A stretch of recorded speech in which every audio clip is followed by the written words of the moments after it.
Assalamualaikum. Hai, bersama saya lagi Cikgu Syakiri. Baiklah, pada hari ini saya akan fokuskan tutorial penggunaan Sokratif. Benarkah anda menggunakan Sokratif dalam PPC ataupun anda menggunakan Sokratif semasa memberikan kuis secara online kepada anak murid anda, atau anda langsung tak pernah dengar tentang Sokratif?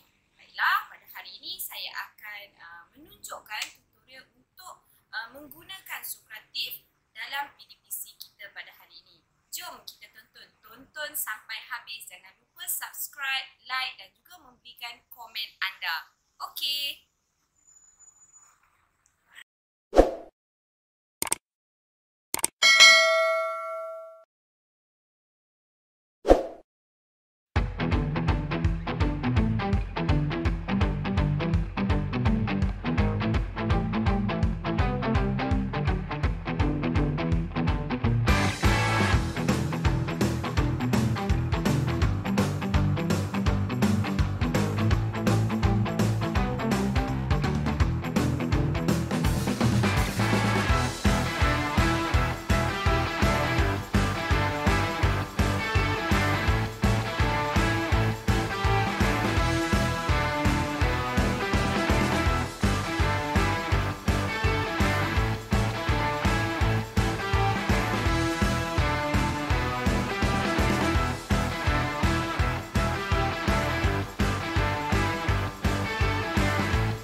Baiklah, langkah yang pertama seperti biasa, kita buka website Google, okey, untuk membuat carian. So, pada kotak carian, kita type sahaja perkataan Sokratif, okey, S-O-C-R-A-T-I-V-E, okey, Sokratif. Dan kita klik. Okey, kemudian anda akan dapat lihat, so pilih Sokratif Home. Okey. Pada ruangan ini, okey, bagi yang pertama kali menggunakan Sokratif, anda perlu sign up lah. Okey, kita sebagai teacher, kita perlu sign up. So, kita just pilih sign up for free. Okey, memang ada plan-plan dia, tapi kita just basic sahaja. So, kita guna sign up for free. Okey, bagi saya yang sudah ada, so saya just login sahaja. Okey, pada bila kita klik pada login itu akan ada dua, satu student login dan satu lagi teacher login. Okey, saya tunjukkan student login dulu.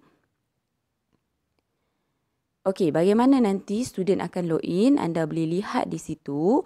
Bila mereka nak login saja tak perlu sign up. Just masukkan room name yang akan kita berikan.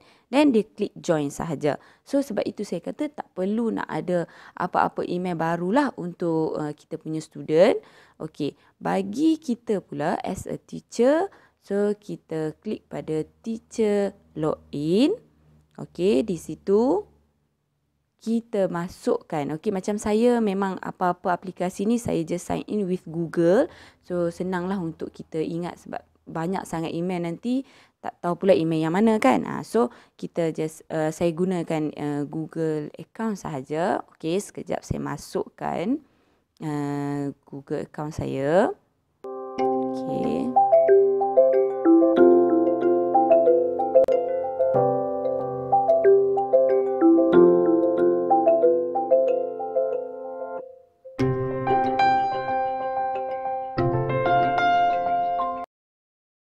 Okey, inilah bahagian yang pertama pada Sokratif yang anda akan dapat lihat nanti. Okey, so boleh nampak di situ button-button yang ada. Okey, yang pertama di bahagian tersebut, okey, anda klik sahaja dekat room dan boleh tukar di situ. Sebab yang diberikan oleh Sokratif nanti adalah secara random, susah untuk kita ingat. So, kita masukkan room number yang paling mudah untuk kita ingat. Dan di atas tu, memang automatik tulis kita punya room number. So, bila kita nak bagi quiz dekat anak murid kita, kita just bagikan room number kita. Okey, langkah yang kedua, cara untuk membuat quiz ataupun latihan. Just klik pada quizzes. Okey, ni antara contoh quiz yang saya buat dan caranya add quiz dan create new. Okey, kita nak hasilkan yang baru. Okey, cara untuk menghasilkan soalan. So, untitled quiz itu masukkan tajuk. Mungkin pada hari tu cikgu ajar apa-apa macam saya mengajar bahasa Melayu. So, saya berikan quiz tata bahasa. Di bawah itu, boleh lihat 3 jenis soalan yang kita boleh gunakan. Antaranya multiple choice, betul salah dan juga short answer. Okey, so saya akan tunjukkan ketiga-tiga jenis soalan yang akan kita buat. Okey, soalan yang pertama.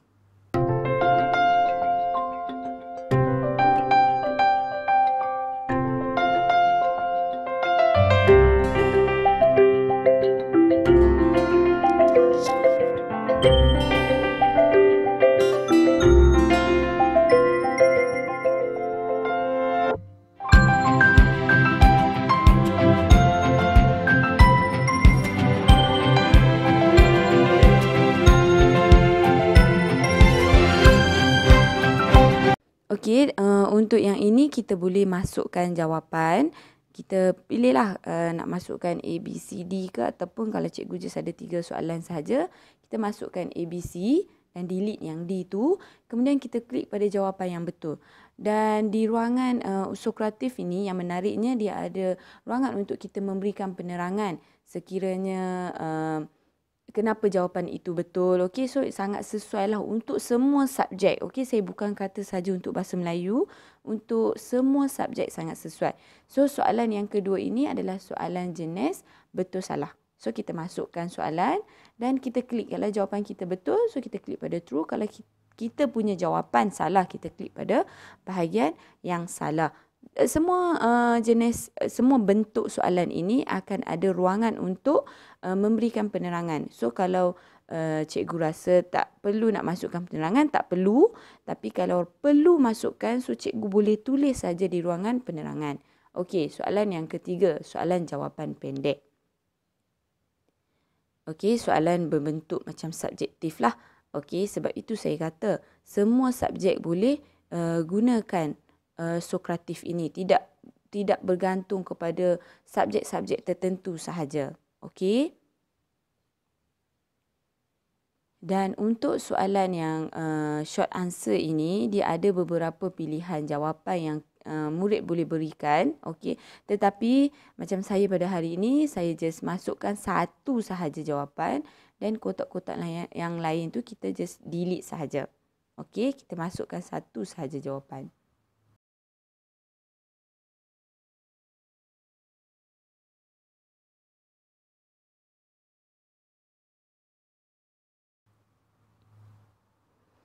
Okey, untuk Sokratif ini, bagi bahagian jawapan kita boleh masukkan gambar. Okey, bagi soalan pun kalau kita perlukan gambar, kita boleh masukkan gambar. Klik saja pada gambar itu. Kemudian gambar ini tak boleh kita ambil daripada internet ya. Kita kena save dulu dalam folder mana-mana dalam kita punya desktop ataupun mana-mana file dalam kita punya laptop lah. Okey. Yang penting jangan lupa save dan exit. Okey, sebelum keluar kita klik dulu pada bahagian. Baiklah, selepas kita save sahaja, kita akan nampak pada ruangan quizzes kita itu sudah ada soalan yang kita hasilkan. Murid, kita klik pada button launch. Okey, kemudian kita klik pada quiz. Dan di bahagian quiz ini kita choose mana quiz, contohnya kalau kita just ada satu saja, so kita pilih satu latihan yang kita perlukan dan next. Kemudian saya pilih instant feedback. Cikgu boleh saja nak explore kalau open navigation tu macam mana dan seterusnya.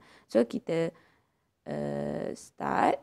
Okey, so pada bahagian ini sekiranya kita launch, murid hanya masukkan room number yang kita berikan. So dia akan masukkan inilah bahagian name itu, kita akan nampak murid mana yang sudah join. Okey, murid mana yang sudah online, sudah masuk dalam room number yang kita berikan. Pada ini, so murid hanya masukkan nama yang kita telah berikan kepada mereka dan mereka klik pada button join. Okey, seterusnya kita tutup dulu bahagian show answer. Kita nak buka pun tak ada masalah. So selepas habis saja kita klik finish. Okey, kita klik pada bahagian finish.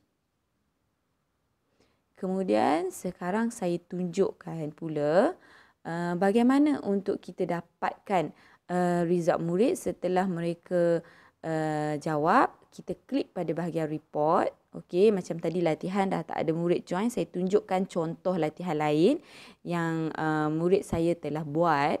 Okey, mana salah satu? Okey, sajak kijang yang lelah untuk form 3 Komsas. Okey, so di situ kita boleh tengok answer dan juga nama mereka. Okey, kita boleh lihat. Tadi pun kita boleh buat. So, sekarang kita nak dapatkan result mereka untuk individual. So, kita klik sahaja individual student PDF. Okey. Kemudian kita download. Selepas kita download, tunggulah dia ikut line internet anda. Sekiranya laju, so pantaslah dia akan download. Okey, sekejap. Okey, so dia akan berikan zip file macam ini. Kita klik pada bahagian itu dan kita lihat bagaimana result murid. Okey, kita klik student. Contoh salah satu murid.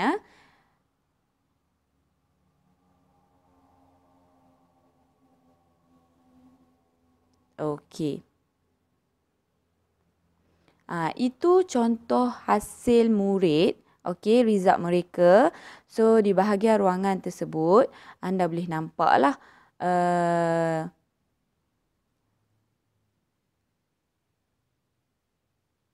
nama mereka. Okey, nama kita pun ada. Tarikh kita buat latihan tersebut.